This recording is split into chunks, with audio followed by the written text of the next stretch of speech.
2. Eu até pensei em fazer uma meditação mais breve, mas como eu não tenho pregado tanto, há uns 3 anos que eu estou trabalhando no Instituto Total, e nosso trabalho é transformação social, né? A gente acessa as empresas e os empresários para levar o reino de Jesus através da transformação social. A gente está exercendo bastante a psicologia, né? Tinha uma época que a gente pregava quase semanalmente, tinha uma agilidade maior. Então, vou continuar no texto que eu já tinha organizado, mas eu tentar ser o mais breve e que a gente possa tirar o máximo de instrução bíblica, amém? Vamos ler o texto do capítulo 2, versículo 42 em diante. Dizer que é um orgulho, é uma vaidade que não pode ser pecadora, essa vaidade, mas é um orgulho muito grande ser neto de pastor dos dois lados, né? Meu avô, um dos primeiros pastores aí da Assembleia de Deus assim, em Goiânia, né? E meu outro avô também, falecido avô, Zé Araújo também. E graças a Deus a nossa casa sempre vivenciou a experiência do evangelho sendo pregado, né? Não tinha chance para mim, a não ser estar aí com a pregação do evangelho. Diz assim: e perseveravam na doutrina dos apóstolos e na comunhão, no partir do pão e nas orações. Vou repetir o texto. E perseveravam, ou seja, havia uma permanência, uma constância, uma dedicação na doutrina dos apóstolos e na comunhão. Doutrina e comunhão. Doutrina que levava à comunhão, no partir do pão e nas orações. Partir do pão que dava sentido às orações. Em cada alma havia temor e muitos prodígios e sinais eram feitos por intermédio dos apóstolos. Todos os que creram estavam juntos e tinham tudo em comum. Vendiam as suas propriedades e bens, distribuindo o produto entre todos, à medida que alguns tinham necessidade. Diariamente perseveravam unânimes no templo, partindo o pão de casa em casa e tomavam as suas refeições com alegria e singeleza de coração, louvando a Deus e contando com a simpatia de todo o povo. Enquanto isso, acrescentava-lhes o Senhor dia a dia os que iam sendo salvos. Irmãos, nós estamos vivendo um tempo, um momento contemporâneo de muitos desafios, né? Com certeza, não só na minha casa, não só na minha grande família, como na de vocês, nós temos discutido muito os tempos atuais, né? Com certeza está tendo assim, nós passamos perto dos rachas familiares aí, nas discussões, nos debates acalorados, né? São grandes os desafios, porque nós estamos vivendo um mundo com transformações muito rápidas, aceleradas e grandes, né? Antigamente, as mudanças, né, você vivia uma vida toda sem ver mudança. Uma mudança, essa mudança não chegava em todos os ambientes, né? Hoje você pode estar em qualquer lugar do Brasil, hoje, você vai saber das mudanças do mundo, você vai ter uma consciência de mundo mais extensa, de transformações, de costumes, de práticas, não é isso? Então está havendo uma evolução e uma revolução constante, né? Aquilo que era algo que em 15 anos você via uma grande transformação, hoje é uma transformação de 1 ano, 2 anos, né? Isso muda muito rápido, né? Então nós temos desafios contemporâneos, né? E a igreja do Senhor precisa de uma postura diante do mundo, né? Jesus, ele tinha uma consciência tão profunda disso. Certa feita perguntaram assim: Jesus, na lei Moisés parece permitir uma carta de divórcio, né? E como é que seria isso? Como é que o senhor vê isso? Porque tem gente aqui que defende divórcio, tem gente que é contra divórcio, tem gente que acha que o divórcio é qualquer coisa, pode um marido dispensar uma esposa, outras pessoas só em caso de adultério. Jesus, como é que é isso? Jesus fala o seguinte: no princípio não era assim. Ou seja, Jesus tem uma postura, uma consciência plena e firme, que resolvia qualquer discussão contextual. Porque nós temos essa tendência, né, de contextualmente mudar as nossas posturas. Mas a igreja precisa identificar uma postura, um posicionamento, que possa contribuir conosco diante do mundo e com o mundo diante de nós. Amém? Conosco diante do mundo, no sentido de sabermos agir como Cristo agiria, como cristãos, como testemunho, e do mundo diante de nós, porque eles possam ver em nós a referência. Amém? E permanecerem assim com uma consciência. Ó, a vida é por ali, tem uma referência, tem um sinal de Deus nessa terra, né? Então, quando a gente fala desses desafios contemporâneos, então estamos falando dessa atualidade tão grande, terrível, né? Mas, historicamente, né, nós vivemos processos de transformação, né, muito grandes a partir ali do século XVI, né, que inclusive foi onde aconteceu a Reforma Protestante, né, onde fica mais patente o capitalismo, as mudanças de revolução industrial, né? Essa coisa que o mundo, que era bem separado, começa a se unir nas grandes cidades e as revoluções começam a ser aceleradas, né? Então, com o iluminismo, com essa diminuição do poder, né, dos mitos, muito inclusive com influência da Reforma Protestante, que as grandes universidades do mundo são da Reforma Protestante, não são reformas, são universidades plantadas pelos protestantes, né? E que tirou ali a questão do domínio dos mitos, né? Ou seja, possibilitou o conhecimento, né? E a ciência surgiu muito forte, né, com o iluminismo.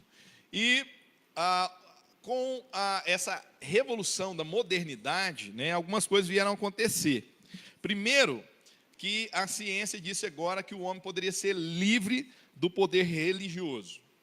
E isso apontava na cabeça deles de que a religião estava superada. A religião brevemente seria exterminada, porque agora nós temos a ciência, e agora o homem passa a ser o centro de todas as coisas, né? É interessante, é simbólico isso, né? Lembra que para o mundo a Terra era o centro do universo, né? Depois veio ser o Sol ali, né? Agora a gente entende o universo numa amplitude muito maior, mas naquela consciência da época, né? Então, no nosso, né, pequeno planeta aqui, né? Esse planeta para eles era o centro, né, dos outros. Então, o Sol é que era em torno da Terra, né? Depois eles foram mudando isso. Não, é a Terra em torno do Sol.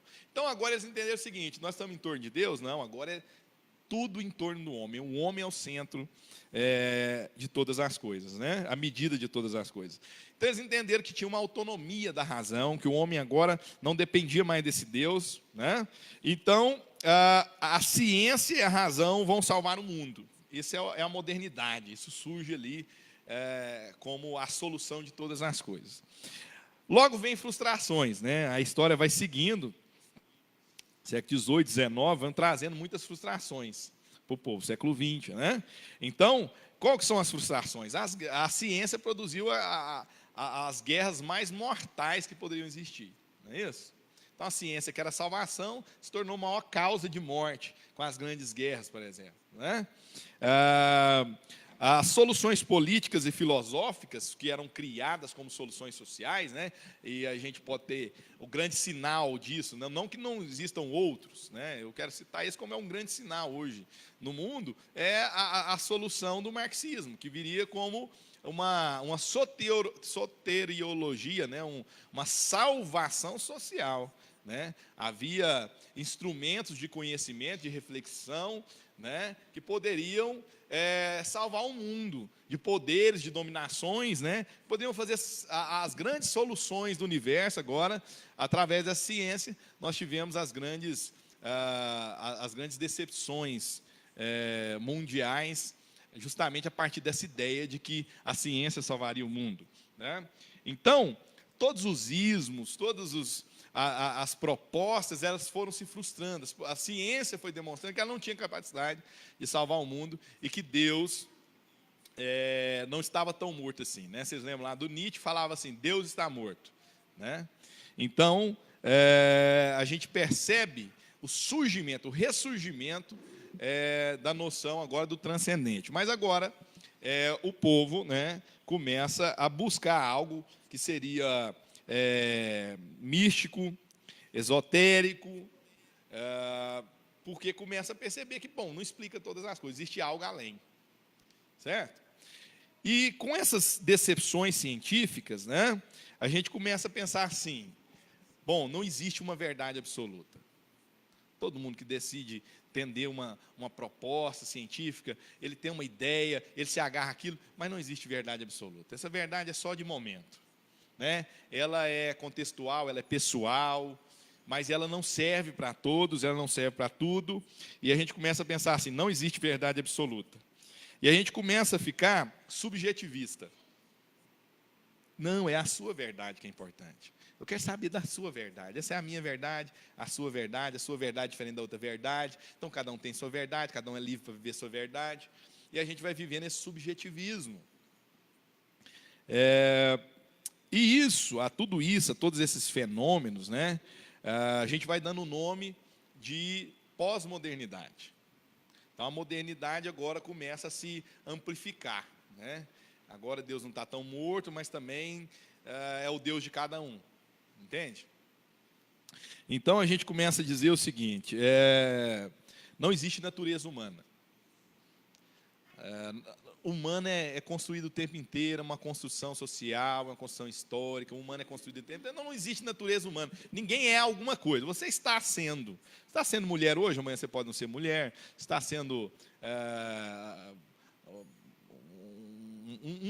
uma personalidade, uma pessoa, amanhã você é totalmente diferente. Isso é fluido. As relações são fluidas, os amores são fluidos, a personalidade, o ser da pessoa, o que você também é muito fluido, né? E aí, gente, a gente vai percebendo certas coisas que vão surgindo como fortes. Por exemplo, a vitimização, né? E da onde que vem essa vitimização de vamos proteger todo mundo, vamos proteger o fraco, o diferente, vamos fazer separação, vamos falar aqui, olha, a mulher é frágil, o negro é frágil, o estrangeiro é frágil. Onde que a gente vai buscando essa vitimização social? Na fragilização do pai. Porque o homem começa a ser a figura do masculino, né, essa ideia do masculino começa a ser negativa, né? Começa a ser totalmente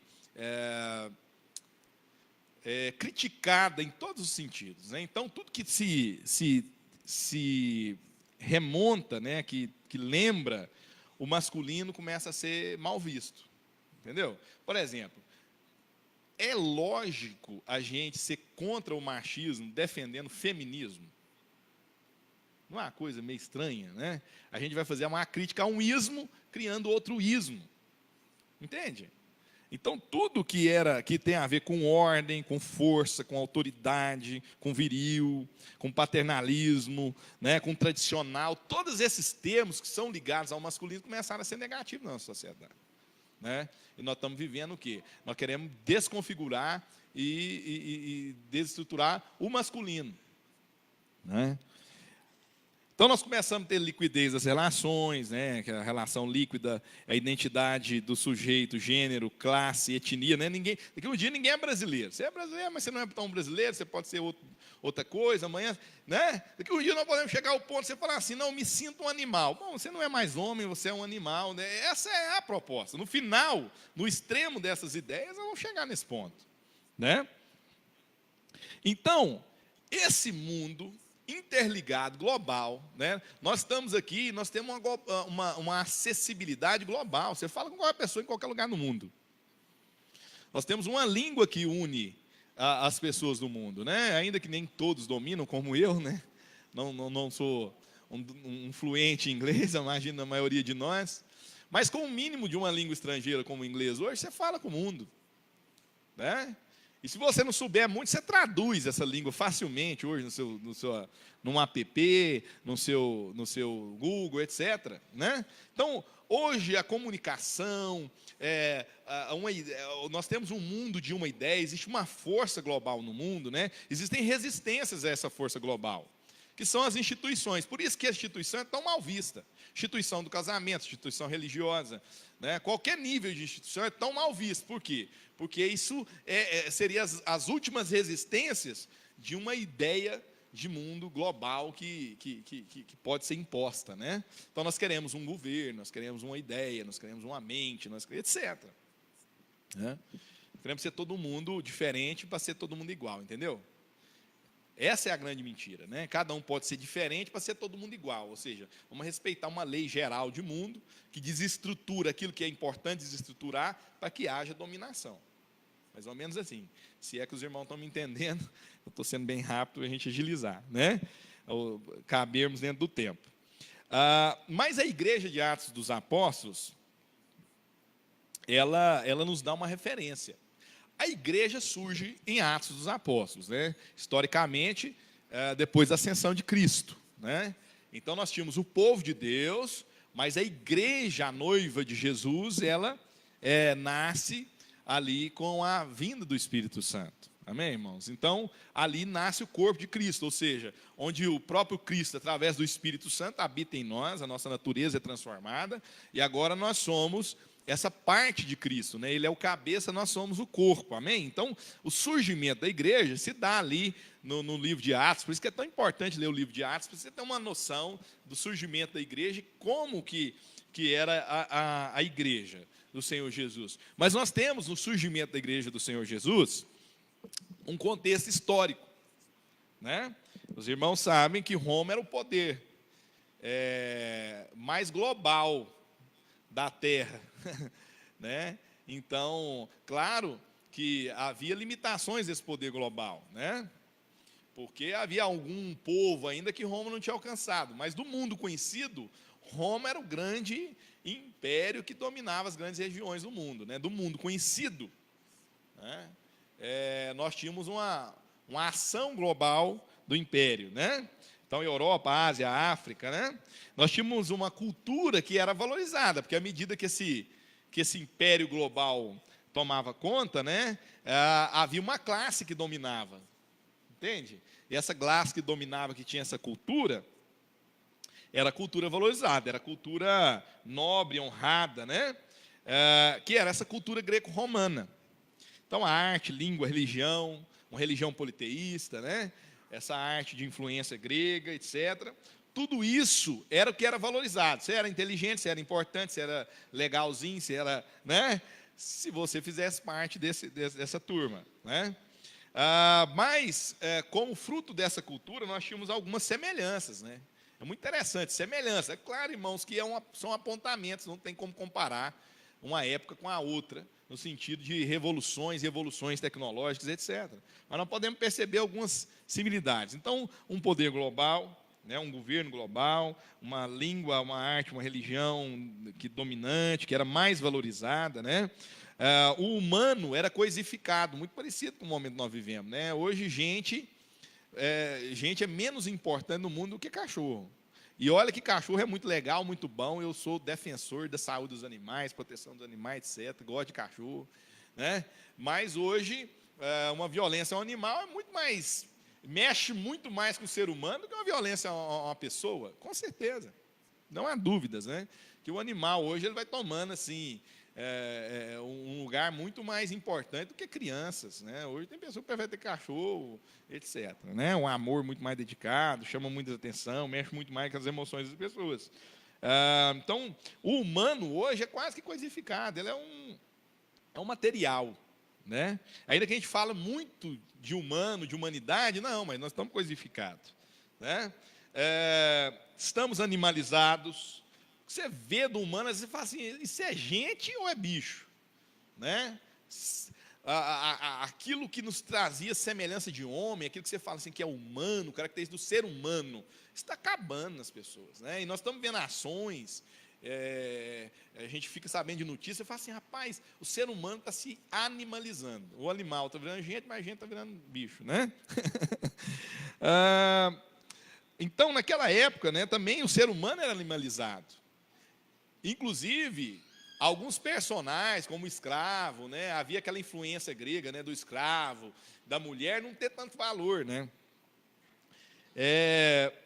Um multiculturalismo muito grande, porque à medida que se expandia o governo também, havia países, culturas totalmente diferentes, não, então era aquele multiculturalismo presente, onde você ia, você poderia encontrar essa diversidade cultural, multiformas de expressões religiosas, ainda que havia ali uma valorização de uma expressão, de uma situação, havia multi-expressões religiosas, né? O ser humano era tão desvalorizado, tão coisificado, tão animalizado, que, por exemplo, o escravo, muitos cristãos passaram por isso, eles eram motivo de ser jogados lá na arena simplesmente para entreter o povo. Na arena dos gladiadores ou na arena dos animais, né? Para matar a gente, para divertir, para ter pão e circo, para a turma ficar. Então, quando a revolução social, né, as revoltas sociais começavam em Roma, você fazia um grande espetáculo nas arenas, para quê? Para que aquilo se acalmasse, vamos dar pão e circo para o povo, vamos dar uma mídia legal, vamos fazer outra coisa, vamos divertir todo mundo vai ficar contente e vai se submeter a esses poderes, etc. Né?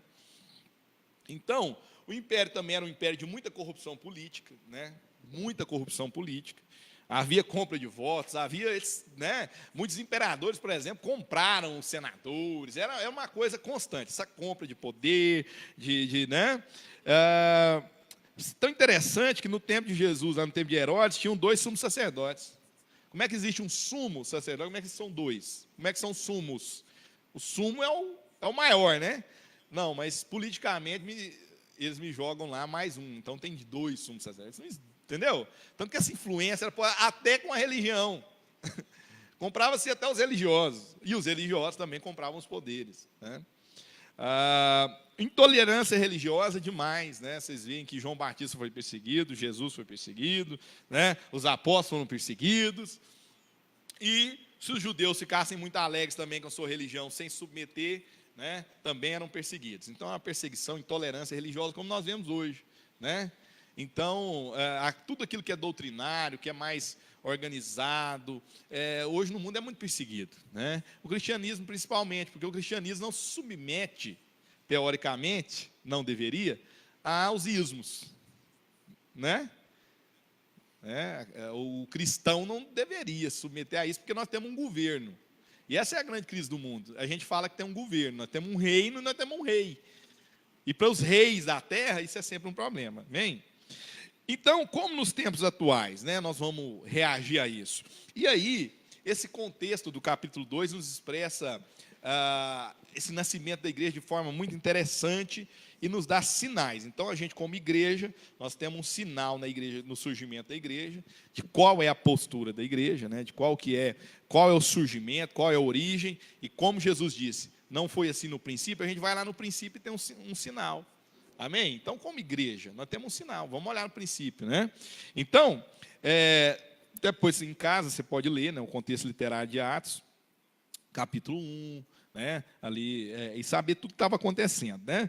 Mas a igreja surge obedecendo Jesus, que ele disse assim, permaneçam em Jerusalém, até que do alto sejais revestidos de poder. Vocês vão ficar reunidos, orando, juntos, né, até que do alto vocês vão ser revestidos. E essa igreja era obediente, então ela surge justamente da obediência à ordem de Jesus. Né? Eles ficaram cheios do Espírito Santo, né, que foi o derramamento do Espírito Santo em Atos 2. Né? E cheios do Espírito fala o quê? De uma graça com propósito universal. Porque o Espírito veio sobre toda carne. E nós tínhamos ali representação de todas as nações dominadas. Né? Então, era uma graça com propósito. Então, surge da obediência com uma graça de propósito universal. Né? Mas ela era universal e diversa. Por quê? Essa diversidade de dialetos, de línguas e de personagens. O que aconteceu? Como os romanos, desde dos impérios da Babilônia, etc., vieram e tiraram os judeus das suas terras, os judeus foram vendidos como escravos, os judeus fugiram para outras terras, então tinha judeu espalhado em todo esse mundo dominado. Certo? Os que não eram judeus, filhos dos judeus, que estavam nascidos nessas terras, eram o quê? Prosélitos, pessoas que foram convertidas, estrangeiros convertidos ao judaísmo. Haviam 3 festas em Jerusalém, principais, que as pessoas que seguiam a religião judaica de todo o mundo queriam estar em Jerusalém. Entende? Então, eles buscavam ir para Jerusalém. Então, nós estamos vivendo aqui a festa de Pentecostes.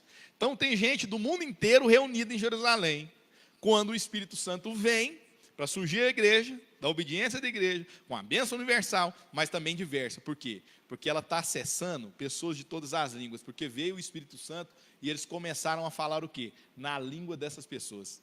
Então, imagina, um cara de um outro país, vê lá uns galileus. Galileu seria o seguinte: você acha em Goiás o lugar mais difícil, menos instruído, seria os galileus, né? E eles verem esses galileus falando na língua original, de onde eles vieram. Eles estavam escutando ali, ó, o cara está falando a minha língua. Entende? Então, há uma diversidade, há uma universalidade, mas uma diversidade nesse surgimento da igreja. Uma linguagem, uma mensagem para fora, simbolizada nisso também, porque poderia ser algo que aconteceu lá na reunião dos 120. Haviam 120 orando juntos. Por quê que era para fora? Essa multidão ouviu aquele barulho, essa multidão veio ver essa mensagem, e eles entenderam, o evangelho era para fora. E a ordem de Jesus era Jerusalém, Judéia, Samaria, até os confins da terra. Então, uma graça universal, diversa, com expressões diversas para toda a terra. Amém?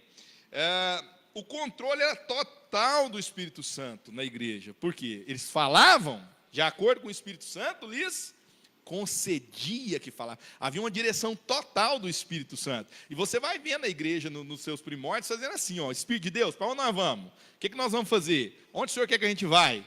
Né? O Espírito Santo impedia de ir para um lugar, abria a porta em outro lugar, né?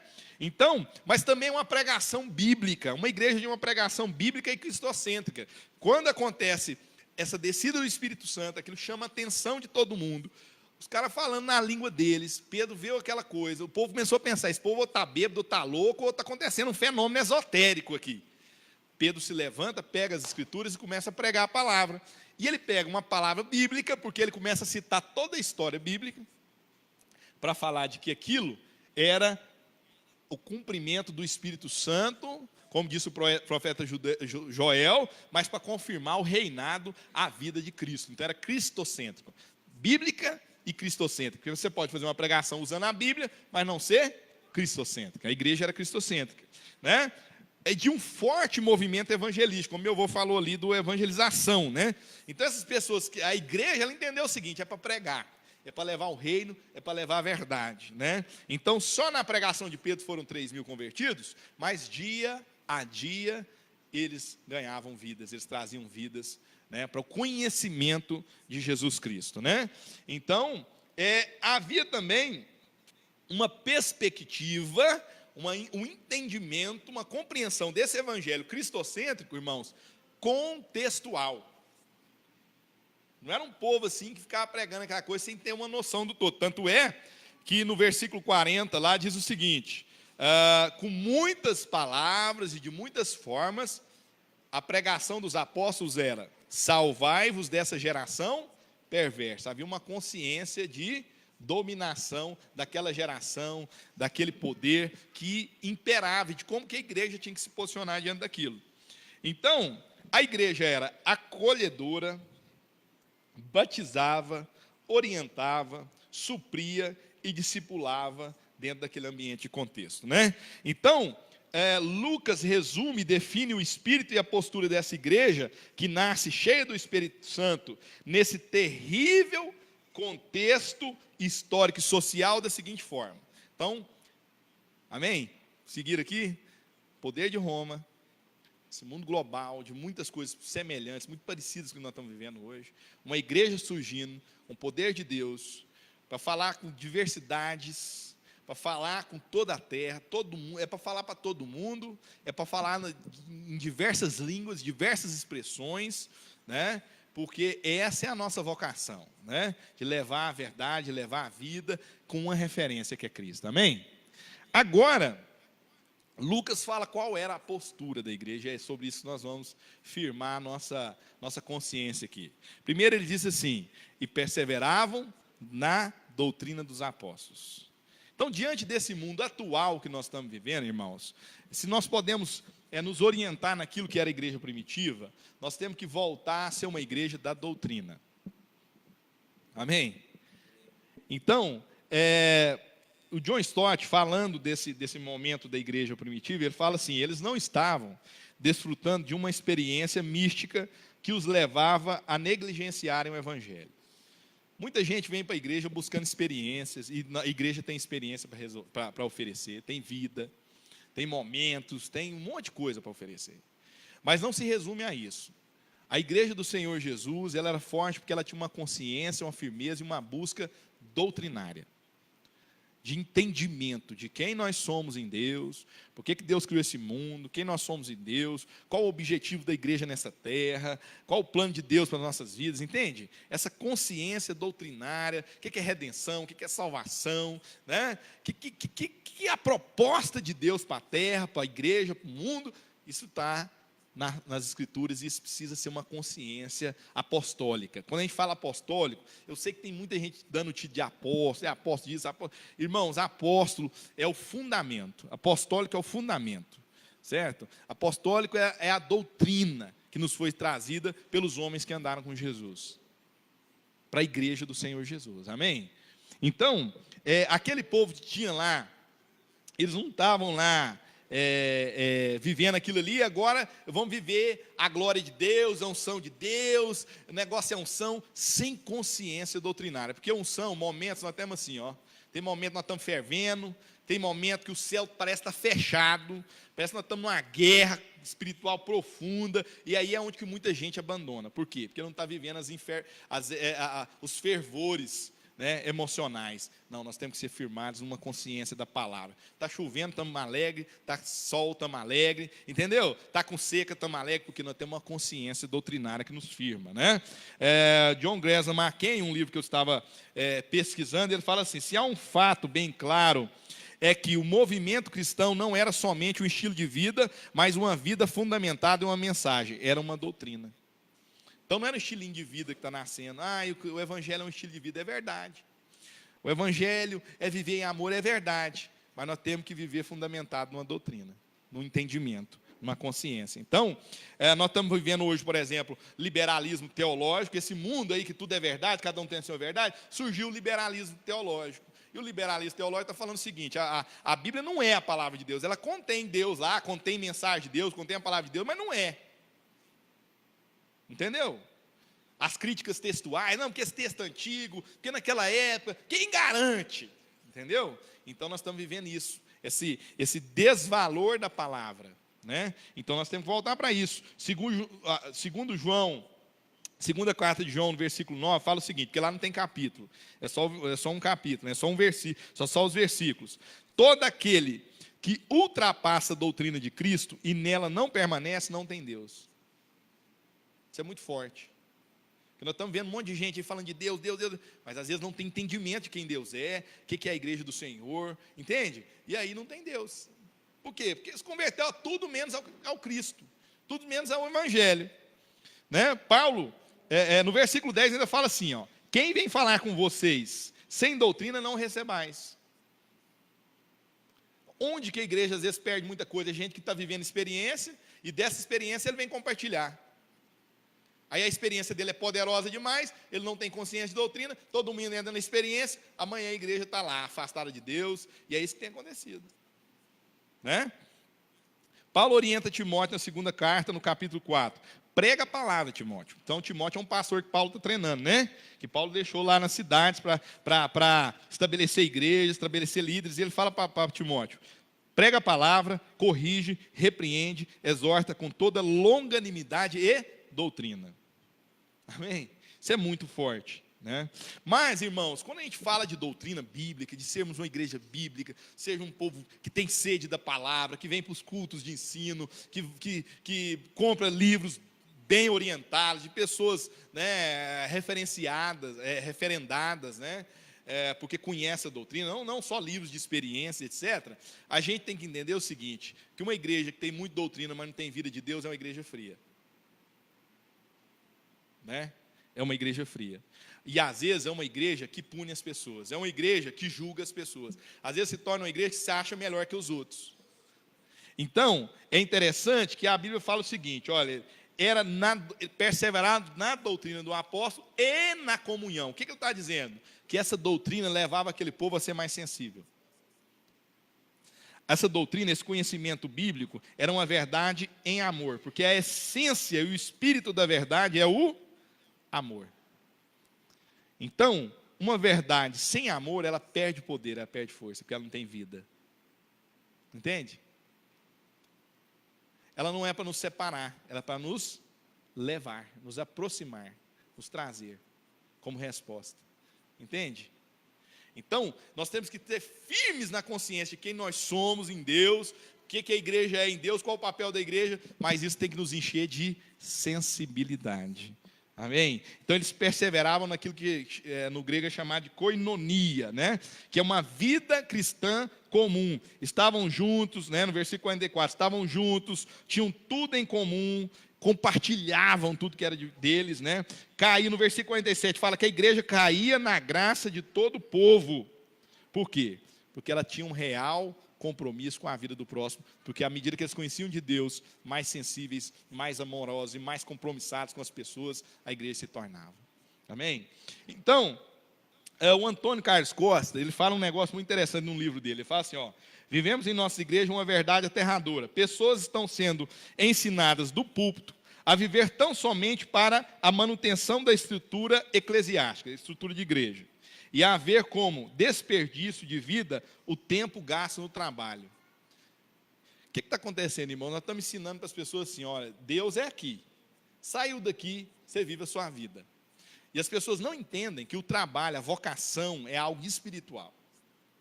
Então, fora daqui, tudo que nós vivemos é de Deus. É para a glória de Deus e é para louvor do Senhor. Entende? E é o nosso desafio, aquilo que o Jonas falou no começo, é uma luta constante para a gente glorificar a Deus nesse aspecto, né, Jonas? Por quê? Porque nós estamos fora daqui e a gente esquece que nós estamos lá para a glória de Deus, nós estamos ali vivendo a glória de Deus. Então, o pastor, né, teve uma época que eu trabalhei na igreja, visitando irmão, preparando sermão, orando, cuidando de gente, era espiritualíssimo. Da mesma forma que agora que eu estou lá fazendo transformação, fazendo projeto, visitando empresário, tem que ser espiritualíssimo. Entende? Da mesma forma que lavar uma casa, um carro, etc., tem que ser espiritualíssimo. Entendeu? Ou seja, tem que ser tudo para a glória de Deus. E nós estamos ensinando as pessoas, chega o jovem capacitado aqui, a gente já olha, não, que vai dar um bom pastor. E às vezes o que Deus está chamando ele é para ser um bom juiz. Entende? E a gente, em vez de preparar ele para ser um bom juiz, para responder as demandas que nós estamos vivendo no país hoje, nós preparamos ele para ficar num púlpito. Por quê? Porque a gente separou os ambientes, né? A reforma protestante chamava isso de vocação. O trabalho era para a glória de Deus. Tudo que você fazia. Então, quem fazia cadeira era para a glória de Deus, quem pregava o sermão era para a glória de Deus da mesma forma. Com a mesma unção, entende? Então, Pedro Dulce, que é um teólogo amigo nosso, do nosso meio, né? Ele escreve um livro muito legal, que ele fala assim, a mensagem de voltarmos para essa ortodoxia integral, esse evangelho integral, onde não somos eclesiocêntricos, membros do corpo,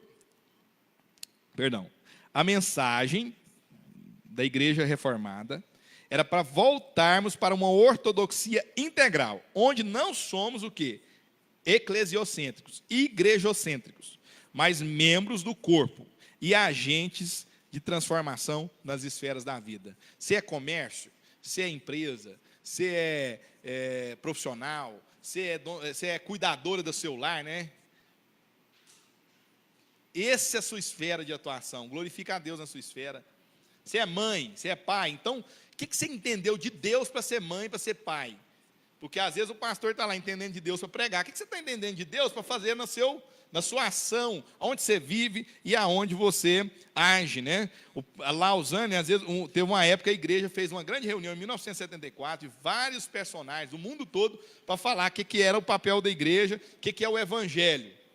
Né? E eles falaram o seguinte, o nosso pacto aqui, nós vamos sair daqui com a seguinte consciência, o evangelho todo é para o homem todo e para todos os homens. O homem todo naquilo que ele faz, naquilo que é, naquilo que ele vive. Mas também diz que a postura dessa igreja era de perseverar no partir do pão. Então, perseveravam na doutrina dos apóstolos e no koinonia, na comunhão, mas também perseveravam no partir do pão.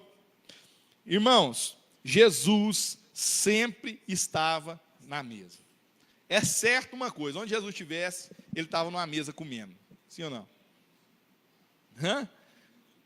Então, Jesus inicia num evento, festejando, se alimentando, e vai terminar também, ressurreto lá diante dos discípulos, o quê? Compartilhando, comendo. E nos últimos dias, lá na volta de Jesus, ele vai nos levar para onde? Para uma mesa, para celebrar. Amém? Por quê? Porque o poder da mesa, o poder da igreja, entender o princípio do partilhar e do compartilhar o pão, né? A maior declaração de amor de Jesus foi na mesa do Senhor, quando ele vai instituir a Eucaristia, né? A ceia do Senhor. E é interessante como é que ele estabelece isso, porque ele chega, se veste como escravo, e escravo naquela época, irmãos, é escravo, não era um empregado assalariado, era um escravo. Então ele se veste como escravo para lavar pé de gente, para lavar pé dos discípulos, certo? E isso era tão ofensivo, seria, você dizer para uma pessoa com mínimo de nobreza que ela era um escravo, seria tão ofensivo que Pedro não suporta a cena. E Pedro fala, de jeito nenhum, Senhor, né? Por quê? Porque aquilo era ofensivo demais. Jesus, deixa eu fazer isso aqui. E entende esse princípio, né? É o princípio, você quer ser grande? Então você aprende esse princípio aqui. E foi nesse ambiente que Jesus, então, traz a mesa. Amém? Traz a mesa, porque ele cria essa consciência, né? Ele estava dizendo o seguinte, olha, é a cruz de Cristo, a mesa é o simbolismo, é o sinal do sentido da cruz de Cristo. A mesa vai ser o centro da teologia de vocês. Entendeu? Pode perceber, a mesa é o centro da nossa teologia. Jesus não falou para eles assim, vocês reúnem toda vez para fazer culto, reunião, mas ele falou assim, vocês reúnem até que eu venha, para partilhar na mesa, sim ou não? Por quê? Porque era o centro do nosso conhecimento de Deus, tinha que ser uma mesa, tinha que ser o partilhar, seria a consciência. Essa consciência da mesa é a consciência do serviço, da entrega, do cuidar do irmão, submeter o irmão, entende?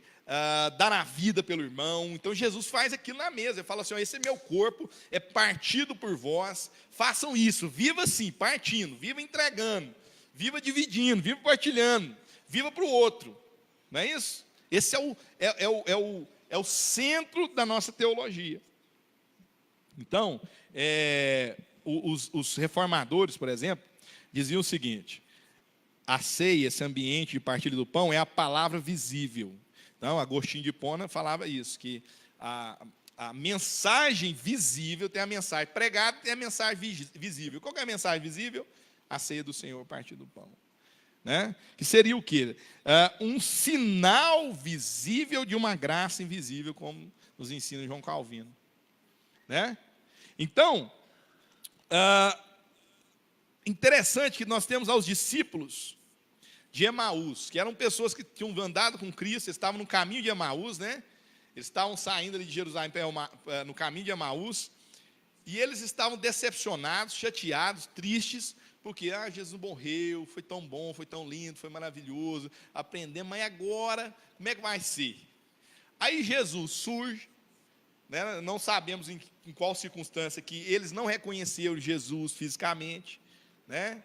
Essa ressurreição de Jesus, assim, eu não sei expressar bem como que isso se deu, a Bíblia não fica descrevendo isso, mas aqueles discípulos não reconheceram a pessoa que estava com eles. E Jesus, do lado deles, vai pregando de novo para eles. Lembra o que Jesus ensinou? É isso, é isso. Lembra das Escrituras? Desde o Antigo Testamento, é isso. Né? Desde o Antigo não, que só havia o Antigo, né? Lembra das Escrituras? E foi explicando as Escrituras para eles. E eles foram achando bonito, eles ficaram inspirados. E Jesus quis seguir. Ele, não segue não. Continua com a gente. Chamaram ele para casa. Mas eles só entenderam quem era Jesus quando? Quando Jesus pega o pão e partiu para entender tudo. Por quê? Porque o que dá sentido à nossa teologia, o que dá sentido à pregação é a mesa do Senhor Jesus. Se não entendeu a mesa, não entendeu. Né? Entendeu? Não entendeu a mesa, não entendeu a pregação, não entendeu a mesa, não entendeu o sentido da cruz. Aí nós vamos pregar uma doutrina que nos afasta das pessoas. Nós vamos pegar peso para as pessoas. Entendeu? E não salvação para as pessoas. E não salvação na nossa entrega pelo mundo. Então, o poder da mesa não são os elementos em si. Não é pão, nem vinho. Mas o que o Espírito comunica a partir dos símbolos e da ação. Irmãos, não é a igreja, onde que a igreja católica, principalmente, né, a nossa igreja, nas suas origens, se distanciar dessa consciência? Eu vou morder Jesus. É Jesus aqui, porque ele falou que era meu corpo, minha carne, então estou mordendo Jesus. Não. O pão é o pão, Jesus está no céu, encarnado no céu com o Pai, mas ele fala o seguinte: olha, esse pão simboliza meu corpo, mas quando você partir esse pão, e não comer o pão, irmãos, entenderam? Essa é a diferença. Quando você partir esse pão e não comer o pão, aí fica muito ungido no comer. Esse foi o pecado da igreja, que ela ficou muito preocupada, não come, não come, não come. Não é isso. Partir o pão, dar graça é a Eucaristia, dar graça e partir o pão. Quando eu partir o pão, na consciência de partir o pão, e me alimento de um pão partido, esse é o corpo de Cristo, que te comunica graça, virtude, ele comunica vida, ele comunica virtude, por conta da sua fé, da sua consciência, e porque realmente o Espírito de Deus comunica algo nesse momento, sobre a sua vida, do corpo de Cristo, da vida de Cristo, de tudo que o corpo de Cristo simboliza. Entende? Então, é a experiência transformadora da igreja que a gente tem que dedicar muito para entendimento, reflexão e aprofundamento nessa questão. Então, e perseveravam no partir do pão, e agora interessante, e nas orações. Olha que interessante, aqui nós podemos ter muita reflexão sobre oração, né? Somente na consciência do partir do pão, a nossa oração é eficaz. Olha só, irmãos, o que Tiago fala, né? Tiago fala assim: vocês pedem, mas vocês não recebem. Primeiro, vocês erram sim, vocês não têm porque não pedem. Olha como é que Tiago fala, né? O apóstolo Tiago, né? Vocês não têm porque não oram e não pedem. Então ele não era contra pedir. Mas vocês pedem, quando pedem, pedem mal. E por que pedem mal? Porque vocês pedem preocupados consigo mesmo. Pedem para gastarem nos seus próprios interesses. Porque perdeu a consciência da mesa. Perdeu a consciência do evangelho todo. Perdeu a consciência do Cristo. Entende? Então, o espírito da doutrina está na comunhão, como nós falamos. É doutrina com o espírito da comunhão. Mas o poder da oração está numa consciência sacrificial. Está numa consciência de que nós, nessa terra, não vivemos para nós mesmos. Como diz lá 2 Coríntios capítulo 5. Agora que nós entendemos que um morreu por todos, e todos morremos, ninguém vive agora para si mesmo. 2 Coríntios capítulo 5 nos ensina isso. Ninguém agora tem mais essa perspectiva de uma vida para ser abençoado, mas uma vida de gente abençoada que vai abençoar. Entende? Essa é a oração eficaz. Então, a oração é sacrifício. A oração é sacrifício. Né? É sacrifício porque é contra a cultura da carne. Quem aqui gosta de orar? Ninguém. Ninguém gosta de orar. Porque se você gosta de orar, irmão, ensina nós. Porque a oração é contra a cultura da carne. Quem aqui gosta de acordar de madrugada e ter tempo com Deus?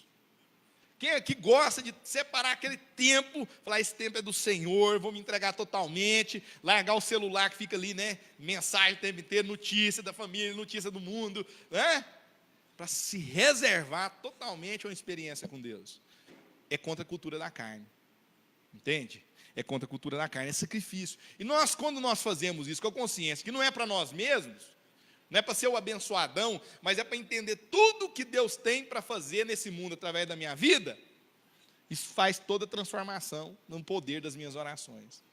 Entende? Então, o pecado é a glutonaria do eu.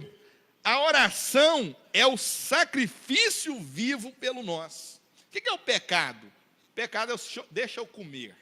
Não é isso? Não foi isso que Adão fez? Foi isso que Eva fez? Coma para ser, né? O que é comer? Traz para mim, me dá, eu quero, para mim, eu.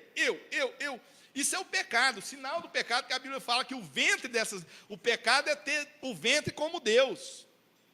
as suas necessidades como Deus. O que é a cruz? A cruz é o sacrifício pelo nós. Então, enquanto o pecado é a glutonaria do eu, a oração tem que ser o sacrifício pelo nós. Até quando Cristo ora por si mesmo, ele tem um propósito, o próximo como alvo. Até quando Jesus chega e está falando assim, Pai, se possível, passa de mim esse cálice. Mas, dentro do projeto de Deus, entende? Dentro do propósito de Deus, dentro daquilo que é o outro, não faça a minha vontade, a sua vontade.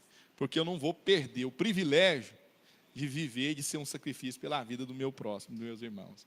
Entende isso? Então, irmãos, a oração é o nosso desafio, né? Todos nós somos sedentários espiritualmente, a oração é a nossa forma de viver, de vencer isso, né? É o sacrifício de quem vai fazer uma caminhada, de quem vai fazer um exercício. Você não quer fazer, depois você costuma fazer. Às vezes quem está fazendo academia, eu gosto de academia, porque você está naquele momento, para 6 meses. Entendeu? Então, a oração é essa disposição, que aí quando a gente está correndo, está animado, aí você está orando, irmão, para você ver. É contra o sedentarismo carnal e humano, né? Então, o Charles Spurgeon dizia o seguinte, rogue pela oração, ore até que consiga orar, ore para ser ajudado a orar, e não abandone a oração porque não consegue orar. Ou seja, irmão, ora, mas com a consciência de que não é para nós, não é o eu, é o nós. Então, quando você quiser pedir uma bênção de prosperidade, lá fala assim, abre essa porta. Pensa, meu irmão, se você está com essa consciência, porque você quer ficar bom dinheiro, ou porque você tem uma noção de que aquela bênção entrando na sua vida, aquele momento vindo na sua vida, aquela resposta de Deus na sua vida vai te fazer o quê? Mais compromissado, mais entregue, mais disposto. Se naquela condição, se naquele local, se naquela bênção, você vai ter uma consciência melhor de ajudar a gente, você vai ter mais potencialidade de ajudar pessoas, ou se você quer ficar mais confortável, porque o conforto não é nessa vida. Amém, irmãos? Glória a Deus. Então, concluindo, a igreja deve, primeiro, baseado em tudo que nós meditamos aqui, pregar verdades eternas para uma geração que nega absolutos. Não dá mais para ficar falando bonitinho de Jesus, sem conhecimento pleno das verdades das Escrituras. Prega as Escrituras, prega a palavra. Amém? Está na hora de dedicação da palavra. Para uma geração que fica assim, que não existe absoluto. É uma verdade temporal, nós temos verdades eternas. É por isso que nós somos contra alguma coisa, e a sociedade não nos engole enquanto doutrina, enquanto proposta, enquanto consciência. Por quê? Porque nós temos verdades eternas e absolutas para uma geração que nega os absolutos. Segundo, oferecemos e ofereceremos, e devemos ter essa consciência, de oferecer relacionamentos profundos para uma geração solitária e individualista. Irmãos, só na igreja do Senhor Jesus é possível se viver profundidade nos relacionamentos. Nesse mundo cheio de medo, cheio de dedo, né? Não me toques. Nós, como igreja do Senhor, temos que angustiar o nosso coração, em oração, em dedicação, falando, Senhor, expande o meu coração para as pessoas, para as relações. Abre as portas do meu lar, da minha vida, do meu ser, da minha casa. Casa no sentido subjetivo profundo que significa, para o mundo. Entende? Abre o meu coração. Não entra aqui, meu irmão, nunca nesse lugar. Você que já é cristão. Não entra nunca para buscar algo só para você, ou para vir fazer aqui uma religiosidade, um aspecto costumeiro. Vem aqui, buscando expandir seu coração para a gente, para pessoas, para seres humanos. Amém? Terceiro, vamos trazer como igreja, como povo, não ritos, ritual disso, ritual daquilo, mas uma pedagogia profunda e espiritual, uma declaração profunda, simbólica, de compromisso com uma geração tão deteriorada. Então que a ceia do Senhor não seja aqui um rito, irmão. Que o batismo não seja um momento de ritual, mas que seja uma expressão visível de uma fé transformadora, de uma fé que salva o mundo. Entende? De uma consciência de: esse é o meu corpo partido por vós. Fazer isso em memória do que eu sou. Que memória de quem? De Cristo da cruz, amém? Então, meus irmãos, não vamos oferecer ritos, mas uma pedagogia espiritual. Vamos ensinar para as pessoas, quando as pessoas chegarem aqui, que a vida seja comunicada nesse momento de encontro da igreja, para celebrar, né, as suas celebrações, né, aquilo que é os nossos sacramentos. Em último lugar, vamos oferecer uma fé viva, entusiasmada, pujante, para uma geração que está buscando experiência em todos os lugares, mas são experiências vazias. O mundo hoje não vende as coisas, o mundo hoje vende experiências. Você não vende uma roupa, você vende experiência. Você não vende, entendeu? Você não vende nada, você não vende uma comida, você vende experiência. O marketing hoje é vender o quê? Experiências. Eu quero te oferecer experiências. Que nós sejamos uma igreja viva para oferecer vida. Que quando as pessoas entrarem aqui, o fogo do Espírito Santo, das nossas orações, do nosso sacrifício, do nosso amor, da nossa dedicação, da nossa meditação, da nossa entrega ao Senhor Jesus Cristo, possa oferecer para essas pessoas a verdadeira experiência viva com Deus. Contagiar, ser pujante, contagiante, uma igreja de Deus. Amém, irmãos? Graças a Deus. Então é essa a experiência. Essa é a igreja que vai ter uma postura, que vai simbolizar para o mundo onde nós estamos. Doutrina dos apóstolos com comunhão, com coinonia. Partir do pão com orações. E orações com consciência do partir do pão. Amém? Vamos orar. Nem tomei a água, né?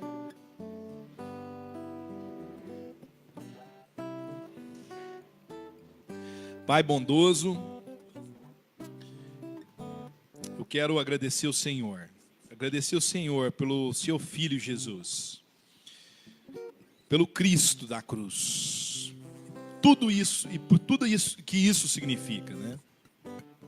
Quero ser grato, meu Pai, pelo Cristo, pela forma tão tremenda, poderosa e amorosa que o Senhor nos salvou, pelo sinal do teu amor, pela expressão do Deus eterno que amou gente, pessoas tão simples, pequenas e frágeis como nós, de forma tão tremenda, a ponto de enviar o Filho Jesus, que nos ensina tanto, que nos transforma, que nos livra, o único caminho.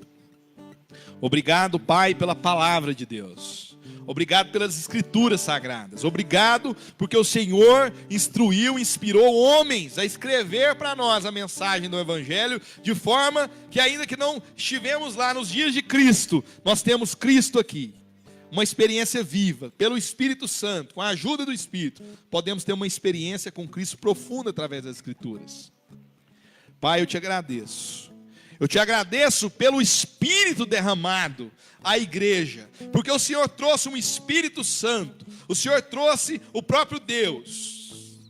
Na Trindade do Senhor, o Pai enviou o Filho, e o Filho, ao chegar aos céus, nos envia o Espírito. O Senhor derrama o Espírito, e o Espírito é a vida de Deus em nós. O Senhor habita em nós, o Senhor é em nós. Não somos mais as velhas pessoas, agora a nossa natureza foi vivificada através do Senhor Jesus, e porque o Espírito entrou em nós, somos um só Espírito com o Senhor. E isso é poderoso demais, Pai. E eu te louvo e peço que em nome de Jesus sejamos um sinal de Deus nessa terra. Nesse tempo tão maluco, tão louco, tão destruído, existe um sinal de Deus nessa terra, e é a igreja do Jesus, é o corpo de Jesus, é a igreja do Jesus, do Cristo, que aquelas pessoas não conheceram, mas que o Espírito Santo revelou a nós. Eles não conheceram, se tivessem conhecido, não teriam matado Jesus naquela cruz, não entendiam, mas a nós, homens simples, pessoas tão pequenas, o Senhor decidiu revelar isso pelo Espírito Santo. Somos de Cristo, somos para Cristo, somos em Cristo para a glória do seu nome. Amém. Amém, irmãos. Deus abençoe.